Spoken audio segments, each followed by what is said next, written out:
Dans ce bureau de l'Université de Corse, ces chercheurs peaufinent leur projet baptisé Firecaster. Avec un pourcentage de destruction. L'objectif, prévoir et simuler la propagation des flammes, une météo très haute résolution au service de l'incendie, rendue possible grâce notamment à un calculateur ultra puissant. On a beaucoup plus d'images, donc ça ne peut plus être des images, mais ça devient une vidéo qui permet d'appréhender les mouvements rapides de l'atmosphère, mais aussi la résolution, donc une résolution de 600 mètres ici, au lieu de plusieurs kilomètres pour des simulations classiques. Un projet pilote ciblé sur la Corse qui pourra ensuite s'étendre à tout le territoire.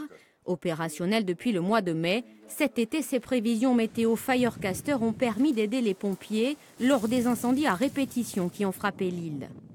Ce qu'on a pu rendre disponible cet été, c'est ces analyses micrométéorologiques qui sont focalisées, donc zoomées sur chacun des sentiers à haute résolution et à haute fréquence pour leur permettre d'appréhender les phénomènes rapides de changement de température, de vitesse de vent et d'hygrométrie.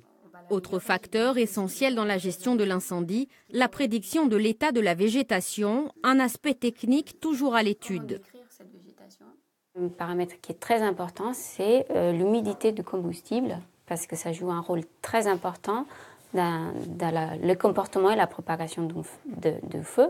Donc on va pouvoir donner des cartes à des échelles très fines de l'évolution de l'humidité de la végétation. Le 23 novembre prochain, scientifiques et pompiers se réuniront en la faculté de sciences de Corté pour faire le point sur les bénéfices de ce projet Firecaster.